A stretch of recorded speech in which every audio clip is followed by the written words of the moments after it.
이 상황은 어떻게 이해를 하십니까? 먼저 이게 검찰의 수사 과정에서 나온 얘기잖아요. 그렇습니다. 검찰의 공무상 기밀 누설 이거는 범죄자로 예단할 수 있게 만들고 예. 또 피의자를 악마와 범죄화 시키는 것이기 때문에 대단히 중대한 범죄입니다. 그래서 어제 수사 중에 네. 박균택 변호사가 구두로 고발했다고 지금 얘기를 하고 있고 민주당에서도 공수처에 지금 고발한 상황이다라는 말씀을 먼저 드립니다. 그리고 이제 경기도에서 지자체에서 남북교류협력법에 의해서 남북교류 사업은 그동안은 계속 해왔죠. 그렇죠. 그 계속 해왔고 그것은 보수 정부에서도 마찬가지였고요. 그리고 김문수 당시 도지사도 방북도 했었고 네네. 스마트팜 사업은 남경필 전 지사 때 시작된 내용이거든요. 그래서 남북 교류 사업을 합법적으로 그동안도 그 이재명 지사 때도 해왔다는 그 전제에서 예.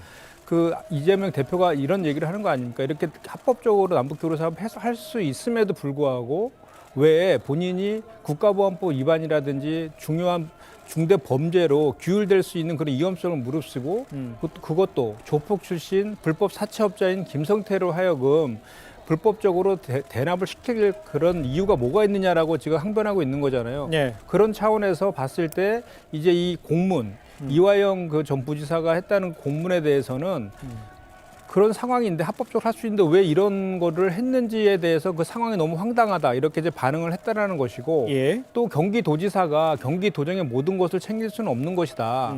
그래서 이제 박균택 변호사가 예시로 든 것이 예. 이제 그 운전면허증에 그 경찰청장의 직인 찍혀 있다 하더라도 경찰청장이 그걸 모든 것을 알 수 없는 것 같은 이치이다 이렇게 이제 항변하고 있다. 알겠습니다. 말씀드립니다. 이렇게 이해하기 쉽지는 않아 보이는데요. 일단 어제 박균택 변호사의 그 말에 의하면은 이임사무였다는 것이고요. 업무 그리고, 자체가. 그리고 지금 이 대북 송금 관련해서 우리가 놓치면 안 될 것이 뭐냐면 예. 대북 그 이 송금과 관련된 이 의혹에 대해서는 핵심은 뭐냐면 예. 800만 불을 스마트팜 사업과 방북을 위해서 불법적으로 대납시켰다라는 것이고 그것을 이재명 당시 경기도지사가 알고 있었느냐가 핵심인 것입니다. 그렇죠. 그런데 그 전에도 이제 두 가지를 가지고 그 검찰에서는 이재명 대표와의 연관성을 주장하고 있는 것 중에 대표적인 게 두 가지가 있는데 예. 하나가 이제 그 방북 요청 공문을 보냈다라는 거거든요.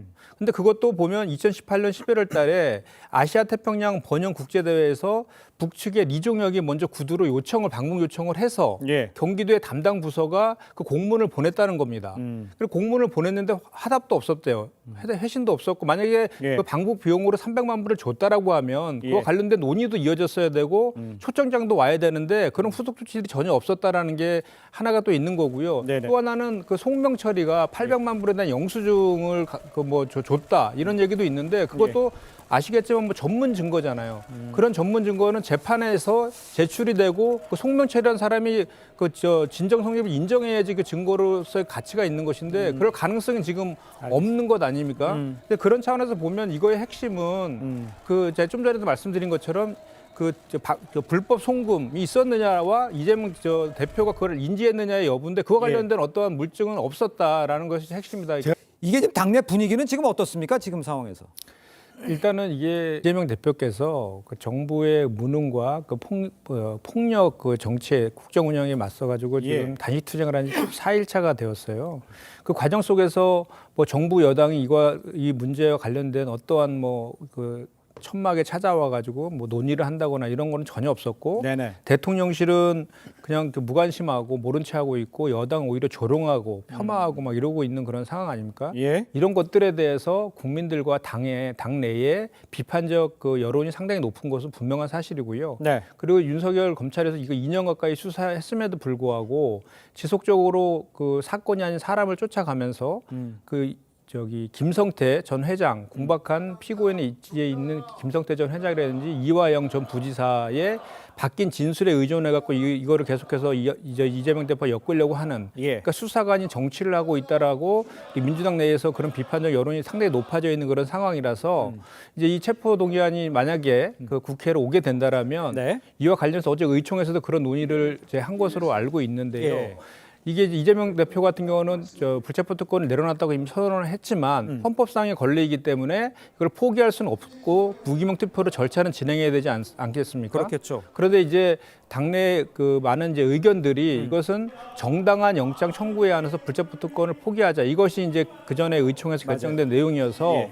지금 당내의 의견은 네. 제가 좀 전에 말씀드린 것처럼 검찰이 지금 수사가 아닌 정치를 하고 있다. 이런 그 생각들이 많이 있기 때문에 예. 아마도 이 체포동의안이 국회로 넘어오게 되면 부결시켜야 된다는 목소리도 상당히 이제 높아진 것도 그 당내 분위기랑 맞는 것 같습니다. 일단 한마디로 네네네. 맞을게요. 그러니까 저희가 민주당에서 지속적으로 비판해온 내용이 윤석열 검찰이 수사가 아닌 정치를 하고 있다는 비판이지 않습니까? 예. 그리고 우리 헌법은 지금 공판 중심주의를 채택하고 있고 불구속 기소가 원칙이에요. 네네. 근데 이렇게 그 민주당의 분열을 노린 체포동의안, 체포 영장 쇼를 할 것이다라는 비판에 대해서 예. 거기서 자유로워질 수 있잖아요. 증거가 차고 넘치면은 바로 불구속 기소해서 재판에서 다투면 되는 거거든요. 그리고 제가 한 가지 덧붙이면은 예. 지금 현재 우리 구속영장을 신청하면 그 발부율이 그 83% 이상으로 높아요. 그리고 네네네. 단 하루 만에 결정을 하는 거라서 그 방대한 그 검찰이 갖고 있는 수사 자료에 대해서 그 피의자가 방어할 수 있는 그 기자가 상당히 그 축소되어 있는 게 영장 실질 심사인 것이 현실이지 않습니까? 그렇기 예. 때문에 그 재판정에서 풍부하게 그 시간을 가지고 서로 공방을 하면서 다투는 것이 그 헌법상의 원칙으로 규정되어 있는 것 취지 아니겠습니까?